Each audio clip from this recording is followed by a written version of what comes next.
आदरणीय अपर महानिदेशक पश्चिमी कमान, अपर महानिदेशक महोदय पूर्वी कमान, उपस्थित अधिकारीगण एवं बहादुर सीमा प्रहरियों, जैसा कि आप सभी को विदित है, इस प्रहरी सम्मेलन के माध्यम से बल की विभिन्न योजनाएं, उनके क्रियान्वयन और उनकी प्रगति के संबंध में आप सभी को समय समय पर अवगत कराया जाता है। सीमा सुरक्षा बल के उन्नयन, आधुनिकीकरण एवं सीमा प्रहरियों के कल्याण हेतु गृह मंत्रालय का सहयोग एवं मार्गदर्शन हमें सदैव प्राप्त होता रहा है।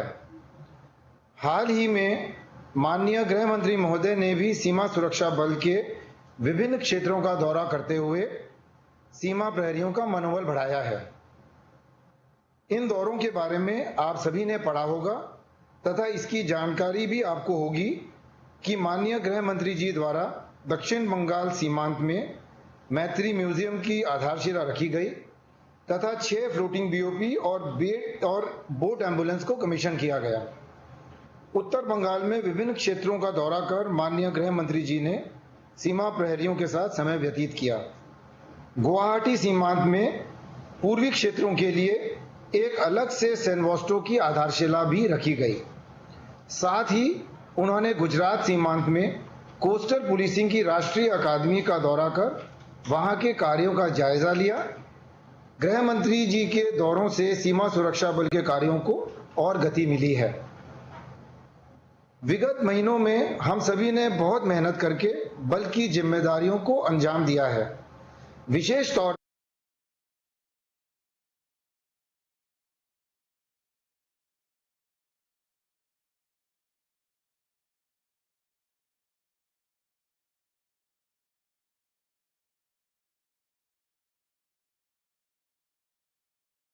सरकार पूरी निष्ठा के साथ ड्यूटी निभाएंगे।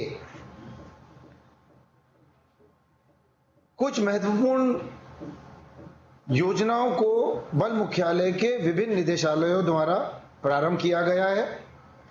उनकी प्रगति से मैं अब आपको अवगत कराना चाहूंगा, क्योंकि ये अलग अलग निदेशालयों के द्वारा संचालित की जा रही हैं, अतः इनको संकलित करके आप तक पहुंचाने की जिम्मेदारी मुझे प्रदान की गई है। केंद्रीय सशस्त्र पुलिस बलों के लिए ई आवास पोर्टल को गृह मंत्रालय द्वारा शीघ्र प्रारंभ किया जाएगा। इस ई आवास पोर्टल के माध्यम से सभी सशस्त्र बलों के कार्मिक किसी भी बल के खाली आवासों के लिए आवेदन कर सकेंगे। सीमा सुरक्षा बल में अब तक की प्राप्त सूचना के अनुसार अब भी 3200 आवास के लगभग खाली हैं। इन आवासों को भरने के लिए 10 जून 2022 को यह आदेश जारी किया गया था कि सीमा सुरक्षा बल के कार्मिक बल में कहीं पर भी उपलब्ध खाली आवासों के लिए आवेदन कर सकते हैं। इस संबंध में मैं स्पष्ट करना चाहता हूं कि चाहे आपकी तैनाती कहीं पर भी हो, आप इनमें से किसी भी खाली आवास के लिए आवेदन कर सकते हैं, चाहे यह आपके यूनिट का हो अथवा नहीं हो। आपको पूर्व में भी संभवतः इस बारे में सूचित किया गया होगा। अतः आपसे अनुरोध है कि अपनी सुविधा अनुसार आपको जहां पर भी खाली आवास मिलता है, अपनी श्रेणी के अनुसार कृपया करके आवेदन कीजिए, जिससे कि इन आवासों को सीमा सुरक्षा बल के अधिक से अधिक कार्मिक ऑक्यूपाई कर सकें।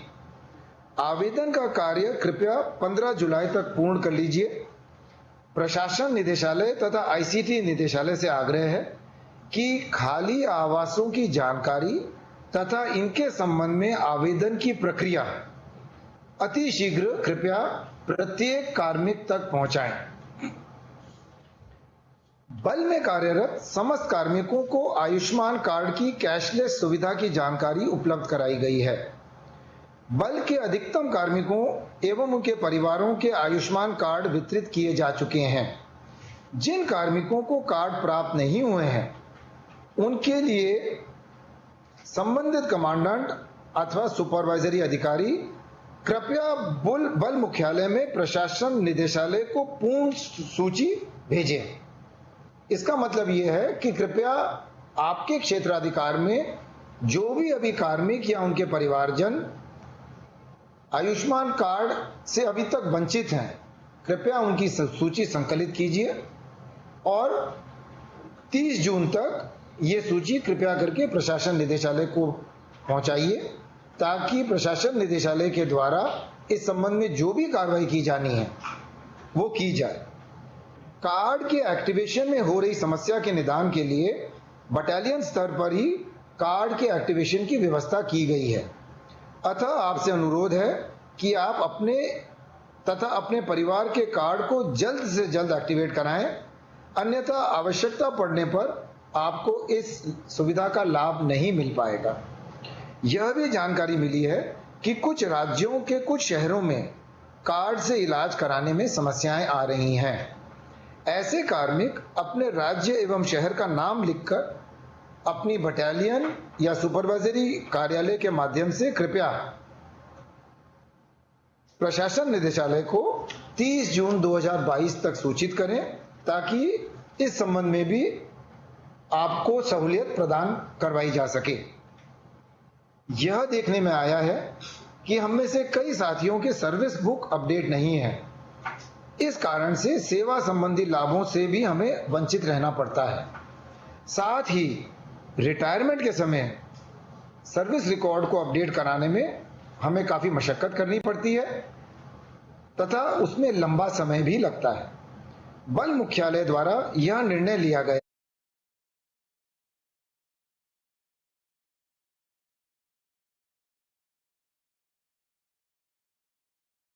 जाए। जो जानकारी यहां पर उपलब्ध है उसमें यह बताया गया है कि यह कार्य आईपीपी पे जो आपके रिकॉर्ड हैं उनको अपडेट किया जाना है। इस कार्य के लिए नामित सभी नोडल अधिकारी इस कार्य को गति देंगे और कार्मिकों की जो भी आपत्तियां हैं उन्हें कृपया करके दर्ज कीजिए, उन पर गौर कीजिए तथा रिकॉर्ड को कृपया करके अपडेट कीजिए। इस संबंध में बल मुख्यालय के कार्मिक निदेशालय द्वारा भी मॉनिटरिंग की जाए। पेंशन संबंधी समस्याओं को ध्यान में रखते हुए पेंशन अदालतें समय समय पर आयोजित की जा रही हैं। अगली पेंशन अदालत 15 जुलाई 2022 को पश्चिमी कमान में जोधपुर में तथा पूर्वी कमान में मेघालय और सिलीगुड़ी में आयोजित होगी। जोधपुर में राजस्थान, गुजरात, महाराष्ट्र, जम्मू कश्मीर, मध्य प्रदेश एवं छत्तीसगढ़ के प्रकरणों पर विचार किया जाएगा। मेघालय में पूर्वोत्तर राज्यों के पेंशन संबंधी प्रकरणों पर एवं सिलीगुड़ी में पश्चिम बंगाल, बिहार एवं उड़ीसा के प्रकरणों पर विचार किया जाएगा।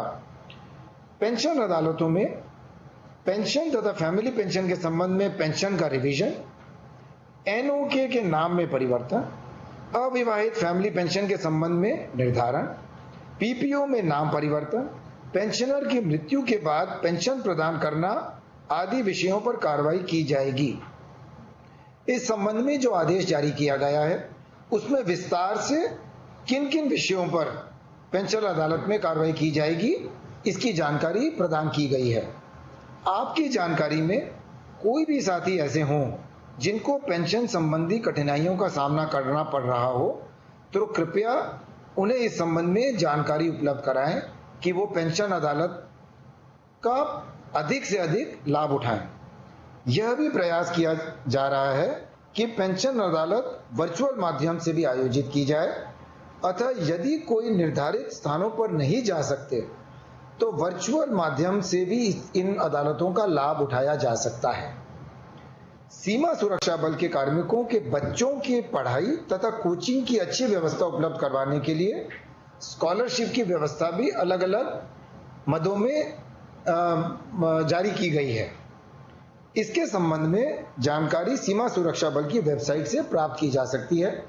जिनको इसकी जानकारी नहीं है कृपया वेबसाइट पर जाइए और वेबसाइट के माध्यम से इसकी जानकारी लीजिए तथा यदि आपके बच्चे इन स्कॉलरशिप्स के लिए पात्र हैं तो कृपया करके स्कॉलरशिप्स के लिए आप लोग अप्लाई कीजिए। इसके अतिरिक्त सीमा सुरक्षा बल के कार्मिकों के बच्चों के लिए बाइजू लर्निंग ऐप भी 3 साल के लिए उपलब्ध कराया जा रहा है। यह व्यवस्था चौथी से 12वीं कक्षा के विज्ञान एवं वाणिज्य संकाय के सभी छात्र एवं छात्राओं के लिए उपलब्ध है। यदि आपके बच्चे इस सुविधा की आवश्यकता महसूस करते हों तो कृपया अपनी वाहिनी के माध्यम से प्रशासन निदेशालय बल मुख्यालय को सूचित करें ताकि आपको यह सुविधा उपलब्ध कराई जा सके एवं अधिक से अधिक संख्या में इस सुविधा का आप लोग लाभ उठा सकें। साथ ही सीमा सुरक्षा बल कैंपस में संचालित 10 केंद्रीय विद्यालयों एवं स्कूलों में टीवी तथा एंड्रॉयड बॉक्स के माध्यम से भी बायजू के कोचिंग की सुविधा शीघ्र प्रारंभ कराई जाएगी, जिसकी जानकारी आपको समय से उपलब्ध करा दी जाएगी। हाल ही में भारतीय स्टेट बैंक तथा प्रशासन निदेशालय सीमा सुरक्षा बल के बीच एक MOU अर्थात समझौता ज्ञापन पर हस्ताक्षर किए गए हैं। इस समझौते के तहत सीमा सुरक्षा बल में भारतीय स्टेट बैंक के खाता धारकों को जो भी लाभ देय हैं, इसकी जानकारी सभी बटालियनों के माध्यम से आपको उपलब्ध कराई गई है। किंतु इन सुविधाओं का लाभ उठाने के लिए यह आवश्यक है कि सभी स्टेट बैंक ऑफ इंडिया के खाता धारक अपने अपने खातों को CAPSP के तहत पंजीकृत करवाएं। यह पंजीकरण इसलिए आवश्यक है कि यदि आपका खाता SBI में है परंतु आपने इसको इस स्कीम के तहत रजिस्टर नहीं करवाया है तो आपको इस स्कीम के तहत प्राप्त होने वाले जो लाभ हैं वो नहीं मिलेंगे। यह पंजीकरण यूनिटों के माध्यम से कराया जा रहा है। इस समझौता ज्ञापन के अनुसार अलग अलग प्रकार की बीमा की सुविधा उपलब्ध कराई गई है। उदाहरण के तौर पर सेवारत कार्मिकों को एक्सीडेंट में मृत्यु होने पर 50 लाख का बीमा कवर तथा आतंकवादी आदि गतिविधियों के दौरान मृत्यु पर 10 लाख का अतिरिक्त बीमा कवर उपलब्ध कराया गया है। सेवानिवृत्त कार्मिकों को एक्सीडेंट एवं अक्षमता पर 30 लाख का बीमा कवर उपलब्ध कराया गया है। वायु दुर्घटना बीमा भी इस समझौता ज्ञापन के अंतर्गत शामिल किया गया है। भारतीय स्टेट बैंक की अन्य बैंकिंग सुविधाओं के संबंध में भी कुछ प्रावधान किए गए हैं। मेरा आपसे आग्रह है कि कृपया करके इस संबंध में पूरी जानकारी प्राप्त कर लें, क्योंकि जो मैंने जानकारी बताई है अभी ये उस समझौता ज्ञापन के कुछ अंश ही हैं। अतः इसके संबंध में पूरी जानकारी कृपया अपने बटालियन के माध्यम से आप प्राप्त कर लें और इन सेवाओं का तथा इन लाभों का लाभ उठाने के लिए कृपया करके अपने खाते को इस स्कीम के तहत रजिस्टर करवाएं। वर्तमान में केंद्रीय सशस्त्र पुलिस बलों के कार्मिकों को आवागमन की अच्छी सुविधा प्रदान करने के लिए 8 स्थानों के लिए एयर कुरियर का संचालन किया जा रहा है। ये एयर कुरियर कोलकाता अगरतला कोलकाता, कोलकाता इम्फाल कोलकाता, कोलकाता आइजॉल सिलचर कोलकाता, दिल्ली लेह दिल्ली, दिल्ली श्रीनगर दिल्ली, श्रीनगर जम्मू श्रीनगर, दिल्ली डिब्रूगढ़ गुवाहाटी दिल्ली तथा दिल्ली रायपुर जगदलपुर रायपुर दिल्ली इस प्रकार से हैं। इनके उपयोग का आकलन समय समय पर किया जाता रहा है।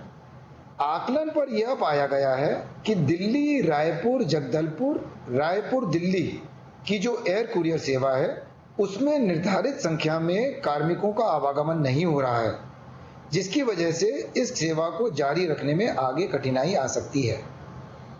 अतः जो भी कार्मिक इस क्षेत्र में तैनात हैं वे अधिक से अधिक संख्या में इस सुविधा का लाभ उठाएं, जिससे उन्हें सुरक्षित तथा त्वरित आवागमन का साधन मिल सके। आप सभी की आवास व्यवस्था तथा ड्यूटी पॉइंट को बेहतर बनाने के लिए भी विशेष प्रयास किए जा रहे हैं। इसके तहत जम्मू तथा कश्मीर में 115 FDL पर कंटेनर के माध्यम से लगभग 36 करोड़ की लागत से आवास उपलब्ध करवाने की कार्रवाई प्रारंभ की जा चुकी है। प्रत्येक FDL पर 3 कंटेनर में आवास, रसोई एवं शौचालय की अलग अलग व्यवस्था होगी। कश्मीर सीमांत को यह जानकारी है कि 5 FDL रागिनी, गनहिल, सैडल, नीति तथा करना पर इसका कार्य प्रारंभ हो चुका है। इसके अतिरिक्त इन स्थानों पर बिजली उपलब्ध करवाने के लिए सोलर व्यवस्था के लिए 24 करोड़ रुपए की राशि गृह मंत्रालय द्वारा स्वीकृत की जा चुकी है। इसका कार्य भी जल्द प्रारंभ होगा। 672 ओपी एवं एसीपी के निर्माण के लिए भी 92 करोड़ रुपए की स्वीकृति गृह मंत्रालय द्वारा जारी की जा चुकी है। इसके अतिरिक्त भी आवासीय एवं अन्य भवनों की स्थिति को बेहतर बनाने के लिए प्रस्तावों पर स्वीकृति प्राप्त करने का कार्य लगातार जारी है। आधारभूत सुविधाओं के अतिरिक्त सीमा सुरक्षा के लिए साजो सामान हेतु कुछ महत्वपूर्ण स्वीकृतियां हाल ही में गृह मंत्रालय द्वारा जारी की गई हैं, जिनके बारे में भी मैं आप सभी को जानकारी देना चाहूंगा। सबसे पहले मैं उन स्वीकृतियों के बारे में आपको बताना चाहूंगा जो कि हमको ऑथराइजेशन के तहत प्राप्त हुई हैं। बॉर्डर पेट्रोल हेतु 14.67 करोड़ रुपए के 177 हल्के वाहन तथा मोटरसाइकिल की स्वीकृति प्राप्त की गई है। वाटर विंग के लिए 2.36 करोड़ रुपए की 28 अतिरिक्त वाहनों की स्वीकृति प्रदान की गई है। प्रशिक्षण संस्थानों के लिए 11.48 करोड़ रुपए की 38 बसों की स्वीकृति प्रदान की गई है। 12 करोड़ रुपए के 103 अतिरिक्त ट्रैक्टर एवं ट्रॉली की स्वीकृति प्रदान की गई है। 21.26 करोड़ रुपए के 107 वाटर टैंकर की स्वीकृति प्रदान की गई है। जम्मू एवं कश्मीर सीमांत के लिए 21.22 करोड़ रुपए के लिए 3,480 बीआर जैकेट तथा बीआर हेलमेट खरीदने की भी प्राधिकृत स्वीकृति प्राप्त हुई है।